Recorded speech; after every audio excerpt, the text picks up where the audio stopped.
மன நிம்மதி என்னும் பொக்கிஷத்தை அடைவதற்கான வழிகள். மனித வாழ்வில் ஏதேனும் ஒன்றை அடைந்தாக வேண்டும் என்ற எண்ணத்தில் மன நிம்மதியை தொலைத்து அலைபவர்கள் பலர் உள்ளனர். அப்படிப்பட்ட மக்கள் எப்படி மன அமைதி பெற வேண்டும் என்பதை பற்றி இதில் பார்ப்போம். ஒரு நாட்டினை மன்னர் ஒருவர் ஆட்சி செய்கின்றார். அவர் மன நிம்மதி வேண்டி மாலை வேளைகளில் உலா வருவது வழக்கம். அப்படி ஒரு முறை உலா வந்து கொண்டிருக்கும்போது ஒரு வீட்டின் அருகில் ஒருவன் மிகவும் அமைதியாகவும் நிதானமாகவும் அமர்ந்திருந்தான். அவன் முகத்தை பார்த்தாலே தெரியும் மன நிம்மதி அவனை முழுமையாக ஆட்கொண்டது என்பது. இதை பார்த்த மன்னருக்கு ஒரே ஆச்சரியம். ஒரு நாட்டை ஆளக்கூடிய மன்னன் நான், என்னிடம் இல்லாத பொருட்கள் செல்வம் என்று எதுவும் இல்லை, நான் நினைத்ததை நினைத்த கணத்தில் அடைய முடியும், ஆனால் என்னிடம் நிம்மதி என்ற ஒன்று இல்லை. இவனோ ஒரு ஏழை, இவன் எப்படி நிம்மதியாக வாழ்கின்றார் என்று தனக்குள்ளே கேள்விகளை கேட்டுக்கொண்டு அதற்கு பதிலை அமைச்சரிடம் கேட்போம் என்று அங்கிருந்து சென்று விட்டார்.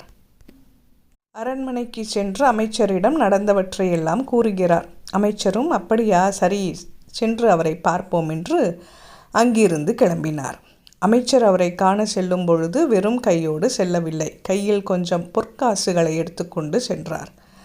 அதை அந்த ஏழைக்கு தெரியாமல் அவர் அருகில் வைத்துவிட்டு அமைச்சரும் மன்னரும் அங்கிருந்து கிளம்பிவிட்டனர். அரசருக்கு ஒன்றும் புரியவில்லை. 2 நாட்கள் கழித்து மீண்டும் அந்த ஏழையை காண இருவரும் வந்தனர். அப்போது குதிரையின் காலடி சத்தம் கேட்டதும் திடுக்கிட்டு எழுந்தான் அந்த மனிதன். அவன் முகத்தில் இப்பொழுது நிம்மதி தெரியவில்லை, பதிலாக பயமும் குழப்பமுமே தெரிகிறது. அரசருக்கு உரிய ஆச்சரியம். 2 நாட்களுக்கு முன்னால் இருந்த நிம்மதி போய் இப்பொழுது பயம் வந்ததற்கான காரணம் என்ன என்று அமைச்சரிடம் கேட்டார். அதற்கு அமைச்சர், ஒன்றுமில்லை மன்னா, அவனிடம் எதுவும் இல்லாத போது எதன் மீதும் பற்று இல்லாமல் இருந்தான்.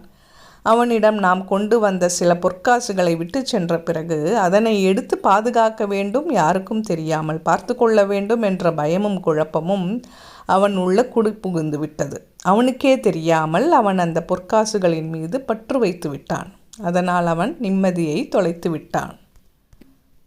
மன்னர் அவனிடம் சென்று நடந்தவற்றெல்லாம் கூறி கொடுத்த பொற்காசுகளை எல்லாம் பெற்றுக்கொண்டால் மீண்டும் அவன் நிம்மதியை அடைவானா? அமைச்சர், இல்லை மன்னா, அதற்கு வாய்ப்பில்லை.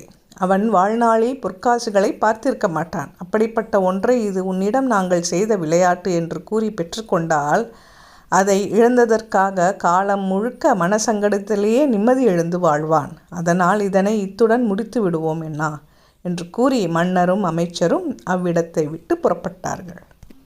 மனிதன் எப்பொழுதும் தன்னில் எதையும் பிடித்து கொள்ளாமல் இயல்பாக இருக்கிறானோ அப்பொழுதே அவனிடம் மன நிம்மதி குடிக்கொண்டு விடுகிறது. அதை விட்டு ஏதாவது ஒன்றினை அடைய வேண்டும் என்ற பற்றினை தன்னுள் ஏற்றுக்கொள்ளும் போது மன நிம்மதியற்று அலையத் தொடங்குகிறான் என்று மன்னருக்கு அமைச்சர் கூறி சென்றார். இதைதான் புத்தர் ஆசையே துன்பத்திற்கு காரணம் என்றார்.